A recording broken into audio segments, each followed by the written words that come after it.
Hello students, welcome all. Today we are going to study about research design and collection of data. So first, let's see what is research design. Research design is a conceptual structure. It is a conceptual structure within which a research is conducted. That means is a defined structure. It is a conceptual structure which is already pre-made, already conceptualized, within which we tend to go forward with our research. ये एक systematic process होता है. Like research में हमने पढ़ा था कि there are number of steps जिसको हमें exactly follow करना होता है in order to get our conclusion. ऐसे ही research design भी एक structured format है within which we have to go through so that हम अपने research के जो है conclusions को draw कर पाएं. तो अब आप बोलेंगे कि मैम स्टेप्स ऑफ रिसर्च में और ये रिसर्च डिजाइन जो है इसमें क्या डिफरेंस है? सी स्टेप्स ऑफ रिसर्च जो है वो था कि फ्रॉम द वेरी बिगिनिंग कि हम एक्चुअली किस चीज पर रिसर्च करना चाहते हैं till the end, that is कि हम अपनी जो रिपोर्ट है उसमें क्या बता रहे हैं, those were the different steps and that was the systematic process. But जब हम रिसर्च डिजाइन की बात करते हैं, research design only talks about that how do we collect the data and how do we analyse it. So basically the execution part, हमने theoretical part तो सब कर लिया, हमने ऑब्जेक्टिव्स भी सेट कर लिए और हमने हाइपोथेसिस बना ली है, हमने लिटरेचर रिव्यू कर लिया है, but the main part is the execution part, that how do we collect the data, how do we analyze the data, what method to be used. So जो ये blueprint है, the plan of action, the plan of execution is known as the conceptual structure which is called research design. Alright, it constitutes the blueprint of the collection and measurement and analysis of data. Collection, measurement and analysis of data. It is a blueprint. It is a kind of a roadmap. Roadmap what? It shows the way that how do we collect the data, how do we measure the data and how do we analyze the data. Collect means gathering of the data. Measurement means what method should be used to that data that we have collected, and analysis is breaking that data into parts and drawing different conclusions out of that. It provides a backbone structure to the study. See, students, if कोई भी type की study हो या analytical study हो या descriptive study हो या किसी भी टाइप की स्टडी हो, अगर हमारे पास रिसर्च डिजाइन ही नहीं होगा, हमारे पास मेथड्स ही नहीं होंगे कि हम डेटा कैसे कलेक्ट करें, या हमने क्या ऐसा पॉसिबल है कि बिना डेटा कलेक्ट किए, बिना कोई भी कैलकुलेशन किए हम कोई कंक्लूजन ड्रॉ कर सकते हैं?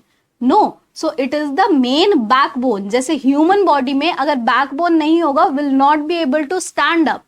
ठीक है, एग्जिस्ट करना तो हम कर ही सकते हैं but will not be able to stand up on our 2 feet. तो ऐसे ही रिसर्च है. रिसर्च कैन एग्जिस्ट बट अगर रिसर्च डिजाइन ही नहीं होगा, आपने डेटा ही नहीं कलेक्ट किया और उसको एक्यूरेटली मेजर ही नहीं किया, your research study will never be standing on its own feet. Right, so it is a backbone structure to the study. It is a overall plan that मैंने अभी आपको बताया, it is a kind of road map which answer all the research question. ठीक है जी, जो चीज, जो objective हम बना रहे हैं या जिस चीज के लिए हम स्टडी करना चाह रहे हैं, उसका आंसर क्या देता है? Research design. ऑलराइट,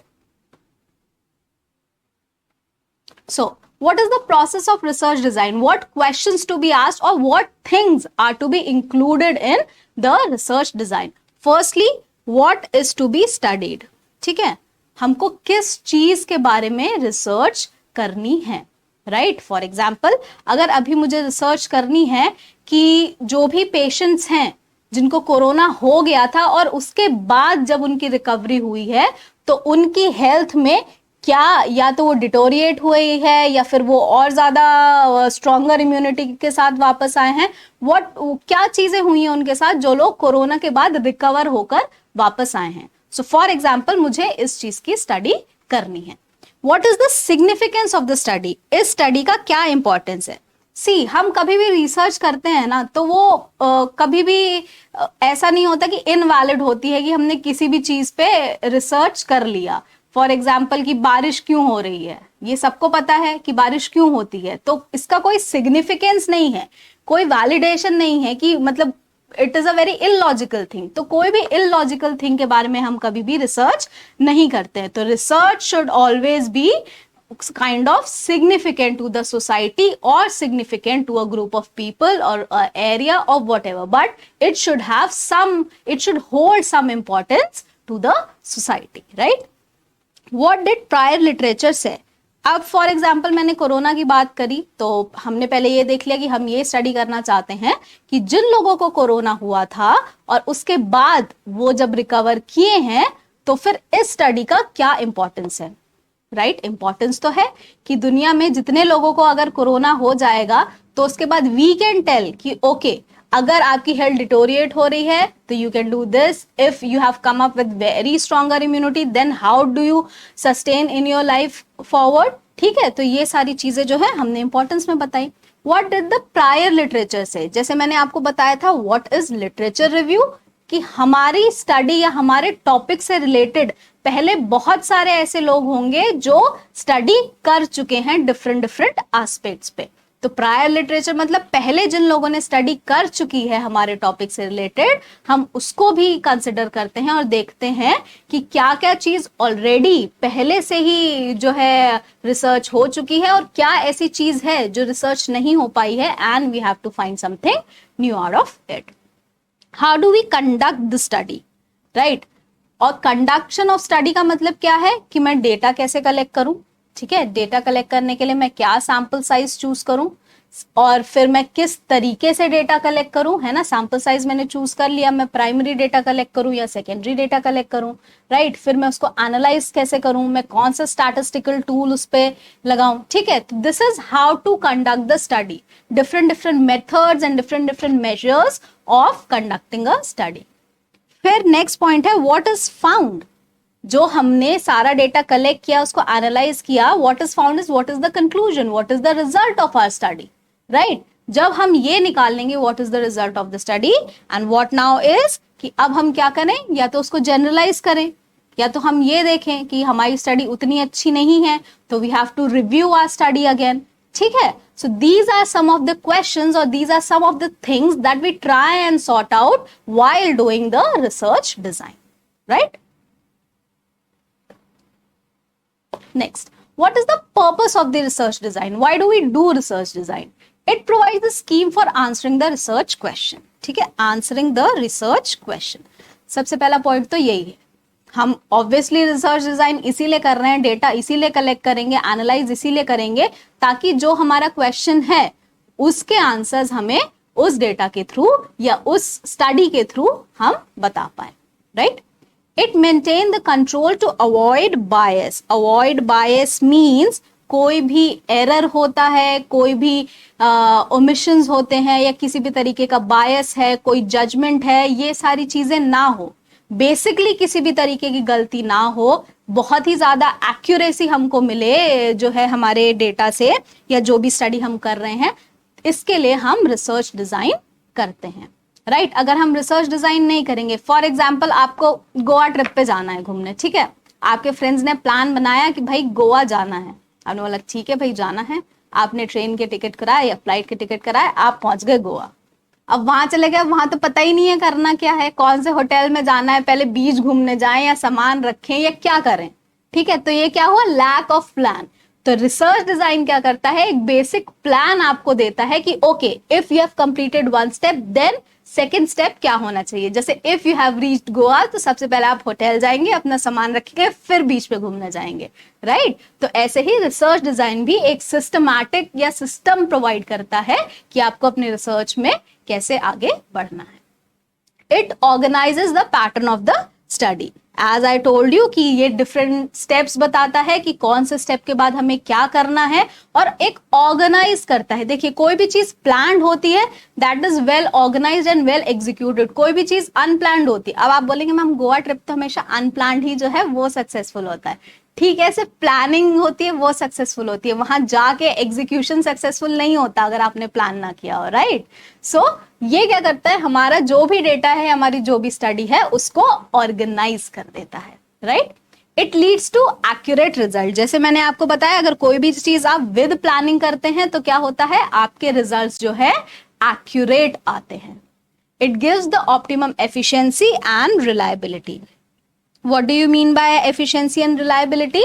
कि अब देखिए कोई भी चीज हमारी प्री प्लान्ड होगी तो हम क्या होगा, उसे ज्यादा एफिशिएंटली यानी कम कॉस्ट एंड कम टाइम में ज्यादा अच्छे रिजल्ट्स दे पाएंगे। And what is reliability? जितने अच्छे मेथड्स हम यूज करेंगे, जितना सिस्टमैटिक वे में हम अपनी स्टडी कंडक्ट करेंगे, वो उतनी रिलायबल होगी। रिलायबल मतलब भरोसेमंद। ठीक है, तो जितने अच्छे से ऑर्गेनाइज करके प्लान करके हम चीजें चलेंगे, उतनी ही एफिशिएंट हमारी स्टडी होगी और उतनी ही रिलायबल होगी। तो this is the main purpose of research design. So what is the plan of action? मैं बहुत देर से कह रही हूँ कि प्लान होना चाहिए, प्लान होना चाहिए, प्लान होना चाहिए। तो प्लान में एक्चुअली क्या चीजें होती हैं? What are the steps of planning? या फिर क्या चीजें हैं जो हमें इंक्लूड करनी चाहिए? That makes the blueprint of a research design. First is defining the problem. ठीक है, वो हम रिसर्च डिजाइन बनाने से पहले भी कर लेते हैं, बिकॉज इससे पहले हम बहुत सारे स्टेप्स कर चुके होते हैं कि हमें किस चीज के बारे में स्टडी करनी है। फॉर एग्जाम्पल, अगर मुझे स्टडी करनी है कि 2005 से लेकर 2020 तक कितना लेदर एक्सपोर्ट हुआ है फ्रॉम इंडिया, ठीक है, तो अब मैं क्या करूंगी, लेदर एक्सपोर्ट पे तो बहुत सारे लोगों ने रिसर्च करी होगी, but what will I do? I'll do literature review कि ऐसे कौन से पॉइंट्स हैं या ऐसे कौन से कुछ चैलेंजेस हैं जो अभी तक कवर नहीं हुए हैं, और मैं रिस्पेक्टिवली ये तो मैं बोलूंगी a study of export of leather from India for the duration 2005 to 2020, but with a term and condition with respect to this challenge, right? तो we have already defined the problem. तो firstly जब हम research design बनाएंगे तब भी हमारी problem जो है वो फुली डिफाइंड होनी चाहिए, अदरवाइज जो हम डेटा है वो हम हैपहेजर्डली कलेक्ट कर लेंगे। Next is the data sources.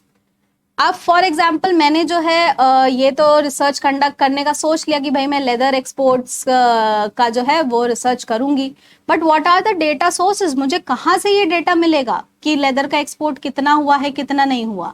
मैं क्या कर सकती हूँ, मैं डायरेक्टली कुछ फर्म्स के पास जा सकती हूँ जो कि एक्सपोर्ट करते हैं, मैं कुछ इंडिविजुअल्स के पास जा सकती हूँ जो कि इंडिविजुअली एक्सपोर्ट कर सकते हैं, या मैं गवर्नमेंट की वेबसाइट या गवर्नमेंट के एजेंसी से डेटा कलेक्ट कर सकती हूँ। तो I have to think that कि मैं कहाँ से पॉसिबल वेज है कि डेटा को कलेक्ट कर पाऊँ। Next is the nature of research. अब मुझे ये भी सोचना पड़ेगा कि मुझे किस टाइप की रिसर्च करनी है। क्या मुझे सिर्फ डिस्क्रिप्टिव रिसर्च करनी है तो शायद मुझे इतने डेटा की या प्राइमरी डेटा की जरूरत ना पड़े, मैं सिर्फ सेकेंडरी डेटा से ही काम चला लूं। क्या मुझे फंडामेंटल रिसर्च करनी है या एनालिटिकल रिसर्च करनी है? We have to also decide that what kind of a research we want to do. Then objective of the study. What is the basic objective? हमारी प्रॉब्लम ये थी कि हमने क्या किया कि डिफाइन कर लिया कि हमें लेदर एक्सपोर्ट दिखाना है, but what is the main objective? With terms and condition that we have applied. Dimension, sample size, that जो भी मैं डेटा कलेक्ट करूंगी वो मैं कितने लोगों से करूंगी, राइट? मेरा सैंपल साइज कितना होना चाहिए, कितने इंडस्ट्रीज के पास में जाऊंगी या मैं कौन सा एरिया कवर करूंगी, ये सारा आएगा मेरा डायमेंशंस या सैंपल साइज में। What will be the method of data collection? ठीक है, अभी आगे हम बात करेंगे कि डेटा कलेक्शन किस तरीके से होता है। तो बहुत सारे डिफरेंट मेथड्स होते हैं जिससे हम डेटा को कलेक्ट कर सकते हैं। तो वी हैव टू चूज कि हमारे इंडिविजुअल स्टडी के लिए कौन सा डेटा जो है कलेक्ट कर सकते हैं। And next is the method of analysis. How do I analyse my data? Analyse means how do I measure my data. See students, क्या होता है कि जब भी हम रिसर्च करते हैं, every individual's research or every different research demands for different type of source from which we can collect the data. Different nature of research is there. Okay, every objective is different from each other. Every method of collecting data is different and every method of analyzing the data is different. तो जरूरी नहीं है कि अगर हम एक ही field की दो डिफरेंट स्टडीज कर रहे हैं, तो फॉर एग्जाम्पल मैं लेदर की ही बात करती हूँ, तो मैं लेदर की ये बात कर रही हूँ। फॉर एग्जाम्पल अगर मैं कानपुर सिटी में, सबसे अच्छा लेदर जो है कानपुर सिटी में, कानपुर की टेनरीज में बनाया जाता है, वहां से एक्सपोर्टिंग भी बहुत ज्यादा होती है। तो कंपेयर टू कानपुर एंड अगर मैं लखनऊ की बात करूं, मैंने 2 डिफरेंट रीजन्स ले लिए, तो क्या होगा, कानपुर में मुझे एक्चुअल इंडस्ट्रीज मिलेंगी जहां पे लेदर फ्रॉम स्क्रैच बनाया जाता है, तो वहां से डेटा कलेक्ट करने का तरीका मेरा अलग होगा। और लखनऊ जो कि खुद ही पहले क्या करता है, एज अ होलसेलर या as a third person mediator, वो खरीदता है बना बनाया लेदर, देन वो एक्सपोर्ट करता है। ठीक है, तो मेरा कलेक्शन ऑफ डेटा, मेरा मेथड ऑफ कलेक्शन, मेरा मेथड ऑफ एनालिसिस, सब दो, एक ही स्टडी है पर 2 डिफरेंट रीजन्स के लिए या 2 डिफरेंट एस्पेक्ट्स के लिए मेरी सारी की सारी प्रोसेस थोड़ी डिफरेंट होती है। ऑलराइट,